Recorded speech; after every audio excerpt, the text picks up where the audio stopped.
Hi, it's Nikki and Steve here in the Woodland. In today's video, we're going to be talking about how we dealt with a lot of waste wood.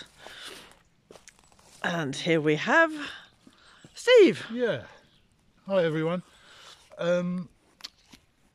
Whatever your reason for wanting to build a dead hedge, the most obvious one is because you've got a lot of stuff that you've cut down. Just in these two stalls of hazel, it produced so much wood. Now you can see here the firewood that we've reclaimed from it, so that's all good, that's great. Now what do you do with all the rest, all the little branches? And here you go, the dead hedge. Why a dead hedge? Because it creates a sanctuary for so many creatures, a home, and it attracts a vast biodiversity of life forms, from mammals, small mammals, from insects, and all manner of things. It gives bumblebees a home. So there you have a dead hedge. Now that's why, because we needed to get rid of all the brash, as we call it, all the off-cuttings, the small branches, and some big rotten logs and whatever. What happens is that it slowly breaks down, it does decay, but that attracts all the insects and everything that you need in a woodland like ours. We're kind of going permaculture and a food forest, so we want all this stuff to control pests. Nature has a balance, and it will find that balance. You'll get lots of caterpillars, but there are lots of insects now to eat them. We've given them a home, and mice and whatever. So that is a home for so many creatures. That's why it's important. We could burn it, and it might have been a little bit less work, but it's not a pleasant job, and yeah, it's not environmentally friendly, is it? No, it's a lot of wood to burn. This is totally environmentally friendly. If we just quickly scan round, just to show, I mean, it's a lot of wood. Yeah. I mean, it's going all the way up past here, and then we've also done a dead hedge all the way down here as well. So if we'd burnt that, just imagine how much, what a waste. And it's complete waste. So yeah, we'd rather give it back to nature. I mean, this is what happens when dead branches, we've got lots of oak in here, and the lower branches rot through, drop to the floor, and they feed the forest floor. Yeah. They feed the insects. So lots of people will create piles, just big masses of dead wood.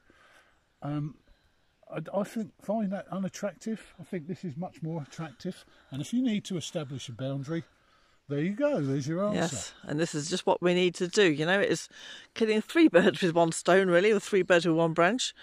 That we've had to create a boundary, we had to get rid of mess, and we want to do it that fits into our ethic, which is providing for wildlife. So the dead hedge was the answer. And of course, what a better place as well for mushrooms. Yeah. We've had a lot of fungi growing on these dead branches when they really get going. And that's an important note, because if you put some big logs, especially rotten ones, on the floor, then the mycelium is attracted to attack it, and that's what happens. We can show you some examples of what happens to like an oak log if you leave it on the floor, and one right above it that has no turkey tail we're talking about here, but that's quite an important thing. Yeah. So, and if it can be turkey tail, it's absolutely brilliant because it's so good for the health. Yeah. Please ask your questions. If there's another reason that you think why, pop it in the comments. And then pop it in the comments, please do. Yeah. But I think that's for this section about all we can do. But we'll cover anything else in the next bit, which is coming right up. Right, we've had the why, but there was one other creature that I didn't mention, and that was birds. Now this was in the old hedge that we cut down. It's not an active nest, it's last year's, but look at that. I'm not sure what that is, but I think it might be a goldfinch, I don't know. If anybody knows, put it yeah. in the comments. Yeah, it's Fits hard in the to- size of a palm of a hand. Yeah, easily. But yeah, so birds, it's so vital for birds to have somewhere to nest that's secure. They can find little nooks and crannies in a dead hedge that nothing will get into them. You know, they'd be really unlucky if they lost their eggs or the young. But it definitely keep magpies out. So yeah, onto the Well, quickly, just before you say, I mean, because we're just... Hello, Hello, my beautiful. hello, beautiful. Do you want to be part of the video? Good morning. We'll talk to you in a minute. Hang on a minute. Bonjour, madame. Yeah, we're just coming up to the end of winter, coming into spring, and to do Yeah. a dead hedge. Well, yeah, talking about the birds, yeah, the birds start nesting normally in March. The rooks are one of the first, and there's several other species that start in March, but they time it with the opening of the leaf buds because that's when the insect proliferation occurs, and there's lots of food, so they make use of that. So it's another important aspect to consider. But the fence line, Yeah, just to clarify, when you start doing a dead head and doing your chopping down, don't start chopping down your wood during springtime, because that you could be chopping down vital nesting environment. Would you say that's correct? yeah, I would, Yeah. absolutely. Yeah, it was the point I was going to make. Right. It is important, not only because the sapwood is down, so you know the wood is as dry as it's going to be where it stood, and so if you're looking to create firewood, then that's when you want to cut it anyway. But yes, because you've got to think about the wildlife. So yeah, establishing the fence line, you can do that with a string line and run a line so that you've got all your posts in order, or as we've had to do, because there is an established fence line, we've pulled up all the wire. This has got to be pulled up yet, and then we followed that line. So the posts are in at intervals of roughly 6 to 8 feet, and that can be according to the environment. It doesn't have to be very specific, unless you want to. If you want to make it look as the best you possibly can, then great. Yeah, cut the straightest poles and measure them out each set. But also you want to go, in some areas, 2 foot wide if you've got lots of stuff to get rid of. I've chosen to go about 18 inches here, through here. 18 inches is a good width, and as it rots down, then great, you just put more on top. So you're going to have more, like the hazel that we cut down there. In 3-4 years time, that's going to be 10 foot tall. So we'll have lots more wood to cut down for firewood, and then to establish it, re-establish the fence, the dead hedge. Yeah, because I mean our woodland is like an abandoned woodland, so we actually found we knew more or less where the boundary was, but this fence was completely crushed. So Steve's done a brilliant job of just pinning it back up and then incorporating it into the line of the dead hedge. Yeah, it's not been easy, but if we can move on down now, you can see me up the top, yeah? Yep, Okay. we'll be ready right there. Right, fence posts. I cut them down. I'll show you that in a moment how I do it. But I establish a point on one end. To ensure that you don't get any growth on anything, apart from willow, I wouldn't risk it with that. Do it so the growth is going down, all the buds, then it won't regrow. But Can you just explain that again about the buds? You said... Yeah, all the growth on the tree is going that way. Right, okay, so you're pointing, you're doing the point on the top end of the... Yeah, upside down. But Right, okay. now there are 2 ways to put the post in, and that is either with a lump hammer, which I do not advise. It's quite dangerous because you've got to hold it and bang it, and you get somebody else to hack. It's easy to skip off the side and hit somebody on the head, or yourself, even worse. But yeah, and I'll show you what the post rammer does. So you want to go virtually opposite the post that you've put in, and you can see the line because that's the line we're working to there. So you've got a pretty good, and that's insecure enough to start it, but go gently. Isis was playing around with it and she kind of like went up in the air and tried to jump on her. Right, this is a post rammer and it's quite heavy, so I'll get on with it. So you need it to be reasonably flat on the top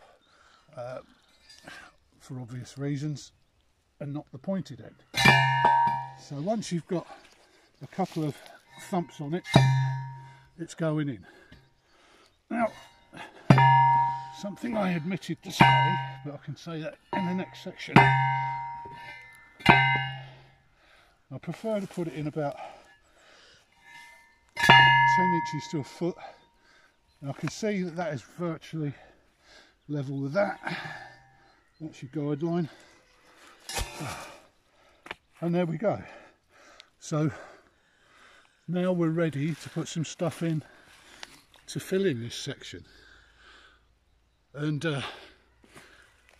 what do I do now? Right, okay, so how do we start this dead hedge off? What we've been doing, and I believe it to be the correct way, is to lay in some of the misshapen. It could be used for logs, but you want a good base so that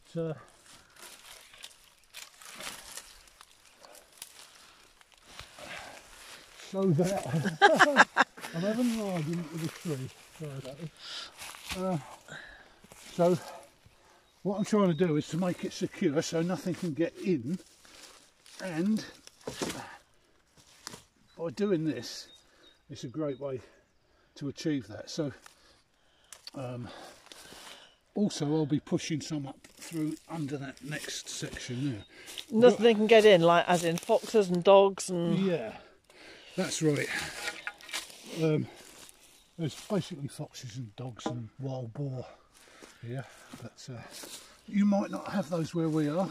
We've never seen one yet, but we know they're about, because the chass are always chasing them around, which is lovely, isn't it? Bit of exercise for them. Anyway, I'll withhold my opinions on that. So the good thing about this is you've got somewhere to put all your dead wood that's already decaying as well. So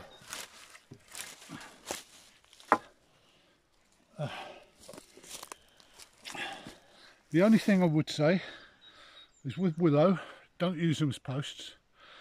I'm not sure even if you put them upside down whether they would sprout again, but they will set roots. It's so easy. If you want willow, go ahead. But I choose not to have loads of willow growing on here. Yeah, it's an absolute nightmare. We've got a lot of willow anyway, so... Right, now, the other good thing about it is that it's a good home for all the dead wood, which you already carry, in all probability, mycelium and all manner of things that help the wood decay and create the habitat.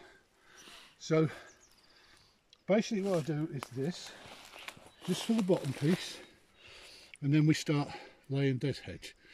I've got some dead wood here that I've just put. There's another little thing too. Yeah. Old fence posts. As with us, we had a lot of fence posts. So what I've been doing is putting them in the fence line where I can. They don't have to be anything other than that, but it displays the boundary. It shows you that was where it was. Yeah. So we haven't moved it. I mean, the obviously each one beside has been, you know, knocked in and prepared. This one is just to to show, basically. Yeah. So what I do is I put the rotten stuff in there, because that's going to spread whatever goodness of decay there is. You can fill it up as much as you like. So without any further ado, I think I'll just put a few bits of willow end to show how I do that process there. And were you going to talk about charring on this part? The other thing with the posts is the charring. That's an option. I don't bother doing that. These posts will probably need replacing another 4 or 5 years. So that's easy. I'll just bang in posts alongside them. And can you explain a little bit about charring for those who don't know? Yeah, so basically just an open fire. If you're burning off some brash, then just stick the ends of the post. And it only needs to go up to where the ground, how far in, so with these posts about 1 foot. And then just char them till they've gone sort of black and not totally burnt through. So that helps it's a natural process of preserving wood, and it's been used for centuries, so thousands of years actually. So yeah, that's a good thing to do. If you've got oak and you want it to last 20 years, then maybe use that method, charring. I don't know if I'd suggest to do it for this, but yeah, it's an option. You can make these as fancy or as rustic and rough and ready as you want. It's all choice. There are lots of options, but we can discuss some of that if you put your comments in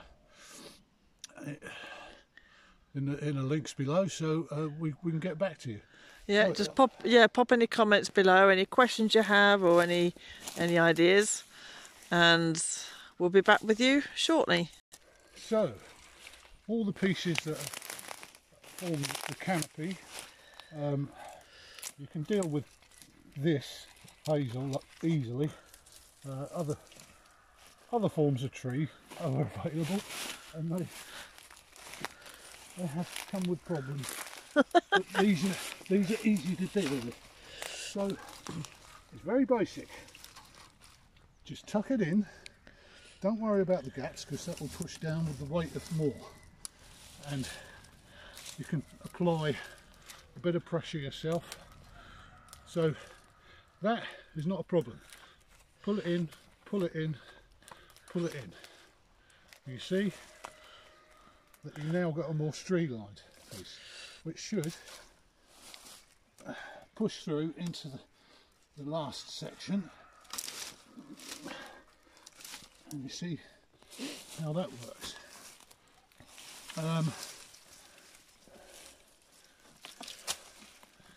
Now obviously there's a lot of this stuff to deal with, and it is a little bit time consuming, but it's not without its pleasures.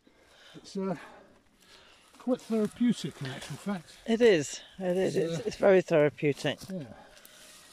Yeah, don't get too panicky about stuff that's sticking up, because you can easily push it down. You can. I know if you need to, you can always just crush it with your hands. It just, especially with hazel, it's quite easy to go. You can just stomp on it, get it in position a bit, and anything that's left over afterwards, if it's still sticking out and you want it tidy, then just run down it with a hedge trimmer, because it's only tiny stuff. Yeah. So I think you can see the basics of that. I haven't got a piece that you can.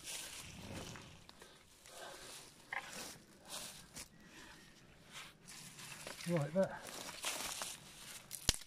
isn't really a problem, but I'll do them anyway, just to show you.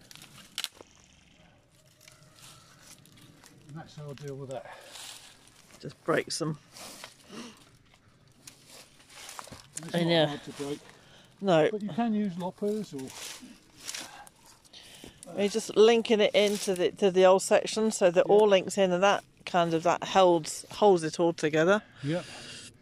So we could carry on like that all day, and we probably will. So but that gives you an idea of how it works. I can't remember now what. Oh, the next section we were going to cut some posts just to show you a couple of, to fell a couple of pieces and how you do it. Up, process it ready for the dead hedge. Yep, we can do that. Yeah. We'll see you in a moment. See you in a bit. Right, just quickly, you'll notice that I've done it in layers. There's some more logs, more heavier branches, and as you can see, that's all nice and neat now. But that's to give us, to establish our fence line. We're going to put another foot of brash, that's this stuff, on top and weave it in, and that'll hold nicely, and it'll give you, the problem is if you leave it like that, if you haven't got dogs and foxes around you, you're lucky, but that gives them an easy hop up onto that and they can deal with that. Yeah, because if you leave all this stuff sticking out, they're not so keen. No, because we do have a few hunting dogs that kind of just jump over this, so we definitely do not want that in the woodland. No. Here's another piece that I'm going to put on there. It's, I could get a fence poster out of that, but I'm not going to bother. So to continue that, that's what you do. Just settle it in so it's kind of okay. Yeah. I mean, if you're lucky, you know, you don't have jumping animals around, and you know, as Steve said, you can make this as messy or as pernickety as you want. You can really make this into something beautiful on the top. You can weave flowers and whatever into it. Well, the other thing you can do is that you could weave some hazel. You could actually, there's so many. I'll have to show some something in the link, some photos of other people's work, how they've gone about it, and it's fantastic. But we don't really. No, we don't need that. We don't need to do like 300-400 yards of that. No, it's so time consuming. It is. But who knows in the future? But yeah, I'll go and get the chainsaw, and I'll cut down a couple of pieces. See you in a minute. Right, I'm just going to take this down. A lot of this stuff is probably past its expiry date, so within a few years it's going to die. There's lots of dead wood I've already taken out in this section, but I'll take this down and I'll show you how I'll go about it right now. If I can start the saw.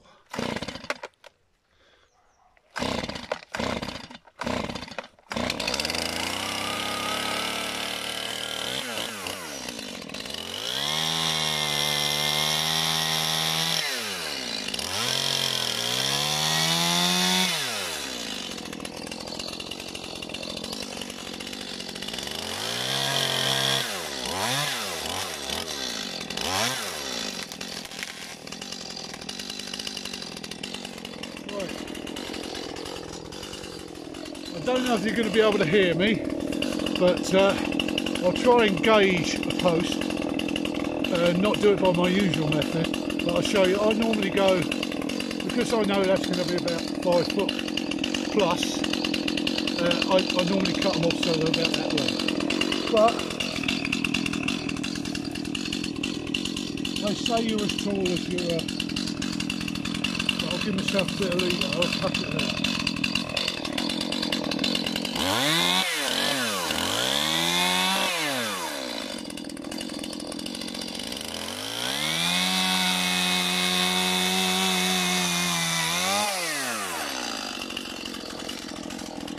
I have cut this a little bit longer.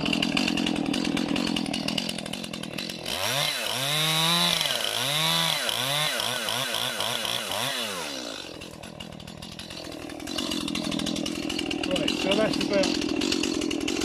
where I normally cut them off to. So I can, when I do the point on there now, I can make sure it's a little bit shorter than it is there. So that's that. Got one post out of it. I could get another one, but I don't think I'll bother because it's right on that V section there. I'll cut them off there so they're easy to mount. So as you say, that the post may be too short because there's a V section here.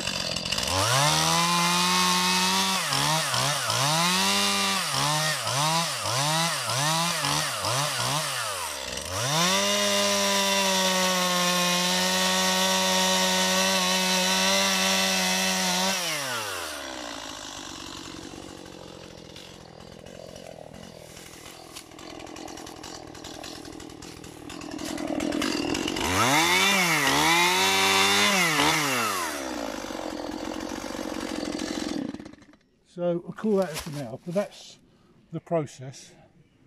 I tend not to want to do too many at a time. We've done that before when I have to go in and just blitz it all. But yeah, that's about it.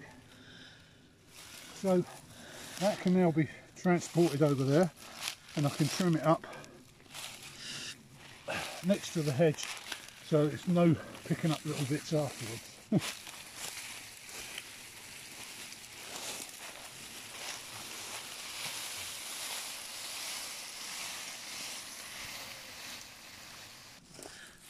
So here he is. Right, so yeah, these are the pieces that I've cut off. I haven't trimmed them at all, but they should be okay. So, and if they're not, you can trim them on the hedge. There you go.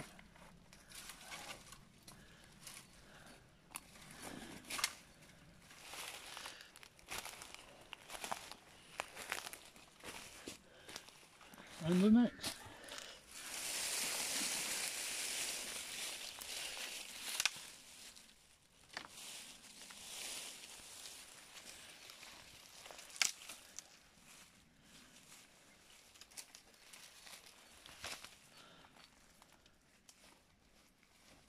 So what I try to do is to push it down in so it locks in somewhere.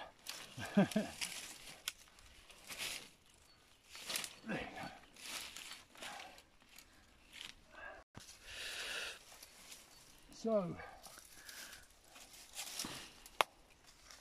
it might look a bit fiddly, that's because it is, but as I say, it's quite satisfying because you make quick progress at times and then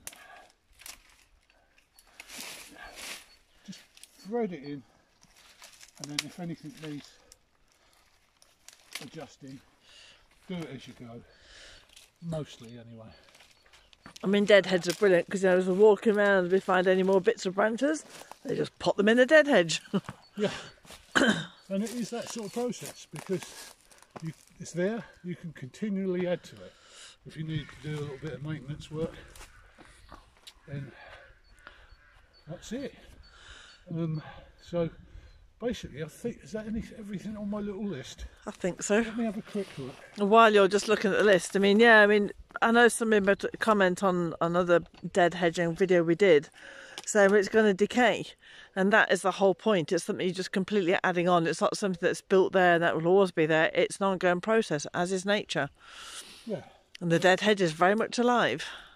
Yes, it is. It is alive with biodiversity, not the trees. No. But it will. You'll get bramble, ivy, whatever growing through it, but that doesn't matter. No, it just adds to it. Right, there's a couple of things. As we've said, you can make it as simple or fancy as you want, but there's also a log store possibility, which if I cut some of, if I think I've got enough firewood cut up ready for next year, then I can start putting logs in on the top here, and then or just certain sections of it, or you could just build it autonomously from the dead hedge. Just put in a few posts, put all your cut timber into it, and then when you need it, you can go and just cut it all up. Yeah. But you form barriers and all sorts of screens. Because we're going to do one down there. Is the one at the end? Yeah, well, it's got a dog leg, and yeah. We're going to do one there. So that'll be another video if you want to watch out for that. Yeah, it's just a way, you know, if you actually put the posts closer together and then just put the logs in, then all you need to do at some point is just run the chainsaw and just cut the whole lot up. Yeah, and it's good to go. dead simple, and it's easy to replace. You just replace it with like. Yeah. Lord knows that we've got enough to replace it with. So We've got yeah, a lot of hazel. but we're All coming this. to the end of our cutting season now. Yeah. Because of the birds and other creatures that want the sanctuary. So it's only fair on them to stop. And it's not a good time to cut, especially for firewood. You don't want to be cutting when the sap's rising. And that's end of March, I'm afraid. So Yeah. But there you go. Hope that that's explained it a little bit better for you. And that you can you can make the decisions that as you feel, and good luck with it all. Yeah. Pop it in the comments if you have questions. Yeah, and also please, if you've done your own dead hedge, let us know how you did it. Is there anything different to what we've done? Absolutely, yeah. And thank you very much for watching, and please don't hesitate to like our video and also subscribe to the channel for more updates, because there'll be many more to come. Yep. See you soon. Take care. Bye. Bye.